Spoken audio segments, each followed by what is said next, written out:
ആ ഡോക്ടറെ കുറച്ചാളായിട്ട് വന്നിട്ട്. ബോർഡൊക്കെ വെച്ചോ? ഡോക്ടർ മാർജാരനോ? ആര് ഒറ്റ കുത്തിയാപ്പിച്ചു തരും. Doctor M.A. രാജൻ. നിങ്ങളുടെ ഷേപ്പ് അനുസരിച്ച് ഇതായിരുന്നു കറക്റ്റ്. അയ്യോ പറ്റി? കാലിന് ഭയങ്കര വേദന. കാലിനെന്താ പറ്റി? തെന്നി വീണ് മടുത്താ.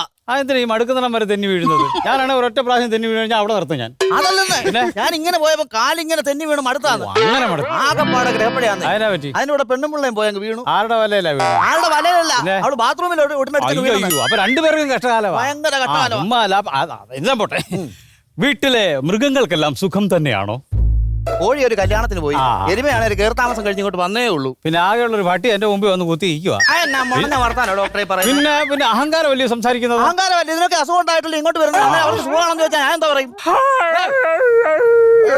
അതെന്താ സംഭവം? കോട്ടുവായിട്ടോ? നിങ്ങളുടെ ഷേപ്പിന് പറ്റിയ കോട്ടുവായ. ഇന്നലെ ഒരു കോള കണ്ണടച്ചില്ലേ? ഇന്നലെ ഒരു മരണം ഉണ്ടായി. ജനന വലിയ ഉണ്ടായെന്ന് പറഞ്ഞ മരണം ആരും ഉണ്ടായെന്ന് പറയൂ. അല്ലെന്ന് അപ്പുറത്തെ വീട്ടിലൊരു മരണം ഉണ്ടായെന്ന്. രാത്രി ആ മരണ വീട്ടിൽ ഫുള്ളുണ്ടായിരുന്നു. അതെല്ലാം കൂടെ അടിയിച്ചിട്ട് പെരുത്തിരിക്കും. ഫുള്ളുണ്ടായിരുന്നു. അതല്ലെന്ന്. പിന്നെ ഞാൻ മൊത്തം സമയം അവിടെ ആയിരുന്നാ പറഞ്ഞത്. അവിടെ ആ വീട്ടിലായിരുന്നു. മരിച്ചതാരാ? നിങ്ങൾക്കറിയാവോ? അല്ലെന്ന്. മരിച്ച താര എന്ന് പറയുന്ന പട്ടിക്കുട്ടി വിദേശിയാണ്. എന്റെ ചികിത്സയായിരുന്നു. അങ്ങനെ തന്നെ വേണം. പിന്നെ ഡോക്ടറെ ഇത് മരുന്ന് എഴുതുന്നതിന് മുമ്പ് ഒരു കാര്യം പറയാം. ഞാനൊരു വാഴ വെച്ചായിരുന്നു. വാഴ വെച്ച് ഇവിടെ കൊല വന്നു കഴിഞ്ഞു. ഒരു പേട്ടുവാവില് വന്നിട്ട് ആ കൊല വന്നിരുന്നു. അത് മുഴുവൻ തല്ലിപ്പറിച്ച് കളയുക. അത് തന്നെ ഈ വാവലാണ് തല കീഴായിട്ട് കിടക്കുന്നത്. ഈ വാവൽ തന്നെ തല കീഴായിട്ട് കിടക്കുന്നത്. ഞാൻ വാവലിന്റെ വാട്സപ്പ് നമ്പർ തരാം, നമുക്കൊരു മെസ്സേജ് അയച്ചാലോ? കൗണ്ടർ അടിച്ചാ. ഓക്കെ. അപ്പൊ അല്ല, പിന്നെ വീട്ടില് വേറെ പിന്നെ മൃഗങ്ങൾക്കെല്ലാം സുഖം തന്നെയല്ലേ?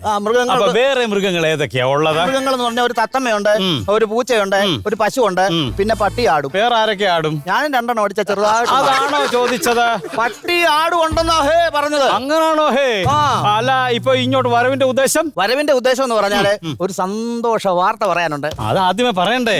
എന്റെ മിനിമോള് ഗർഭിണിയാ. ഓ, ഹാപ്പി കൺഗ്രാറ്റുലേഷൻസ്. ലഡു തന്നില്ല. നിങ്ങളല്ലേ ലഡു മേടിക്കണ്ടേ? ഞാനെന്തിനാ തരുന്നത്? നിങ്ങളല്ലേ അതിന്റെ കാരണക്കാരൻ. മിനിയാടിനെ നിങ്ങളല്ലേ ഇഞ്ചക്ഷൻ ചെയ്തേ? ഞാൻ പേടിച്ചു പോയി. അത് ശരി, പോട്ടെ. എത്ര മാംസമായി? ഏകദേശം ഒരു 45 കിലോ കാണും. അതെന്തുവാ? മാംസം എത്ര ആയിരുന്നു? അയ്യോ, അതല്ല, മാസം എത്ര ആയെന്ന്. 2 മാസം. അപ്പൊ ഇഞ്ചക്ഷൻ ഉണ്ട്. അത് തന്നെയല്ലേ ഡോക്ടറെ. എന്റെ ബാബു മോനെ ഇന്നലെ രാവിലെ തൊട്ടേ വയറിനൊരു സുഖമില്ല, ചെറിയൊരു ലൂസ് മോഷൻ. അതിനോട് ഒരു ഗുളിക എഴുതണം. അതെന്നാ വർത്താനോ പറയും? ഞാനൊരു മൃഗ ഡോക്ടർ അല്ലേ, കുട്ടികളെ ചികിത്സിക്കാനുള്ള റൈറ്റ് എനിക്കില്ല. അയ്യോ, എന്റെ പിള്ളേരൊക്കെ അങ്ങ് വെളിയില്ല. എന്നാ പെരക്കാത്ത തലമില്ലായിരുന്നു? അല്ലെന്ന്, പിള്ളേരൊക്കെ ഗൾഫിലാ. ഓ, അങ്ങനെ. ഈ ബാബുമോൻ എന്ന് പറഞ്ഞാൽ എന്താണെന്നറിയോ? എന്തോ? എന്റെ ഒരു എരണം കെട്ട പട്ടി. അതിന് ദീന ഒഴിഞ്ഞൊരു സമയമില്ല. അങ്ങനെ സംസാരിക്കാതെ പിന്നെ മൃഗങ്ങളോട് വളരെ സ്നേഹത്തോടും പരിലാളനയോടും ബഹുമാനത്തോടും കൂടി വേണം നമ്മൾ പെരുമാറാൻ. അങ്ങനെ പറഞ്ഞാലേ മരുന്ന് തരത്തുള്ളൂ. അതെ. എന്റെ ബാബുമോൻ എന്ന് പറഞ്ഞ ശുനകന് ഉദര സംബന്ധമായ രോഗത്തെ തുടർന്ന് പിൻഭാഗത്തുകൂടി ഒരു നിർഗളനം. അയ്യേ, അതിന് ബഹുമാനം വേണ്ട. ബഹുമാനം വേണ്ട. സാധാരണ രീതിയിൽ പറഞ്ഞാൽ അത് മതി. പട്ടിക്ക് തൂറ്റല്ല മരുന്ന്. അപ്പൊ അങ്ങനെ വയറിന്റെ പ്രശ്നമാകുന്ന ഉടനെ എന്താ കഴിച്ചത്? രാവിലെ 2 പൊറോട്ട ഇച്ചിരി മീൻചാറും കഴിച്ചിട്ട്. ഇയാൾ കയറ്റിയ കാര്യമാണോ ചോദിച്ചത്? പിന്നെന്താ പറഞ്ഞത്? ആശ്വാനൻ എന്താണ് നിങ്ങൾ കഴിക്കാൻ നൽകിയതെന്ന്? അയ്യോ, ആ പന്നപ്പട്ടിയാണെന്നുണ്ടെങ്കിൽ കോഴിയില്ലാതെ ഒരു സാധനം അവൻ ഇറങ്ങത്തില്ല. അയ്യോ, കോഴിയില്ല. അപ്പൊ വേറെ എന്തെങ്കിലും ആഹാരം മാറി കൊടുക്കത്തില്ല? കോഴി മസ്റ്റ് അവനുണ്ടെങ്കിൽ അവൻ തിന്നത്തുള്ളൂ. ആണോ? കോഴിയാണ്. അപ്പൊ പക്ഷിപ്പനിയാ. പട്ടിക്ക് തൂറ്റലാന്നാ പറഞ്ഞത്, പക്ഷിപ്പനിയല്ല. പക്ഷിപ്പനി. അതിന് മരുന്ന് വേണം. മരുന്ന് വേണം. അപ്പൊ ഒരു കാര്യം, പിന്നെ കോഴിയെ കഴിക്കത്തുള്ളൂ. ആണോ? അതാണോ പ്രശ്നം? പട്ടി അറിയണ്ട, നമുക്ക് ടർക്കി കോഴിയെ കൊടുക്കാം. ടർക്കി കോഴിക്ക് പനി വരത്തില്ലയോ? ഇല്ല, അതെപ്പോഴും ടർക്കി ആയിട്ടില്ലേ നടക്കുന്നത്. ഒരു ഇച്ചിരി പറഞ്ഞാൽ അപ്പോഴേ തോർത്തിക്കളയും. അത് കുഴപ്പമില്ല. പിന്നെ ഡോക്ടറെ, അതും പ്രശ്നമുണ്ട്. എന്താ? ഈ ടർക്കി കോഴി ഒന്നും കിട്ടത്തില്ല. അത് തന്നെ ഭയങ്കര വിലയാ. അതിന് വില കൂടുതൽ. വേറെ എന്തെങ്കിലും ഒരു പരിപാടി പറഞ്ഞാ നീ. വീട്ടിൽ എത്ര കുക്കുടം ഉണ്ട്? 2 എണ്ണം ഉണ്ട്. കിഴിഞ്ഞിരിക്കുക. എന്തോന്ന്? കുട്ടുകൂടം. അതല്ലെന്ന്. പിന്നെ കുക്കുടം എന്ന് പറഞ്ഞാൽ എന്തോ? പൂവൻ കോഴി. ഒരെണ്ണം ഉണ്ട് അല്ലേ? അപ്പൊ ഒരു കാര്യം, മരുന്ന് തീരുന്ന വരെ അതിനെ വെട്ടി കണ്ടിച്ചും കൊടുക്കാം. അപ്പൊ കുഴപ്പമില്ല. ഓ, എന്നാ പിന്നെ അങ്ങനെ ആയിക്കോട്ടെ. അപ്പൊ ഒരു അയ്യോടാ, ഒന്ന് കുനിഞ്ഞേ. ആഞ്ഞെടുത്തേ. അത് വെക്കാൻ വന്നല്ല, പേന കുനിഞ്ഞെടുക്കാൻ. പേന എടുക്കാനാണോ പറഞ്ഞത്? അത് ശരി. ഈ സിറിഞ്ച് കൊണ്ട് പിന്നെ എന്തിനാ വന്നേ? ഈ സിറിഞ്ച് ആടിന് കൊടുക്കാം. ആടിന്റെ തൊണ്ടയ്ക്ക് ഒരുങ്ങി അത് ചത്തു പോകത്തില്ല.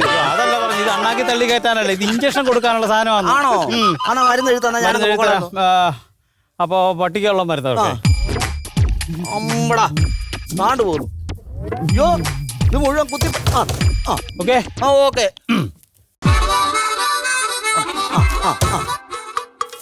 രസമായി കാണിക്കുന്നേ. മതി, ഇങ്ങിതാ. ഇതങ്ങ് കൊടുത്തയച്ചാ മതി. അയ്യോ, ഇത് കൊടുത്താൽ അത് കഴിക്കുമെന്ന് തോന്നില്ല. അതെന്നാ കഴിക്കാത്തത്? ഞങ്ങളുടെ പട്ടി പേപ്പർ തിന്നത്തില്ല.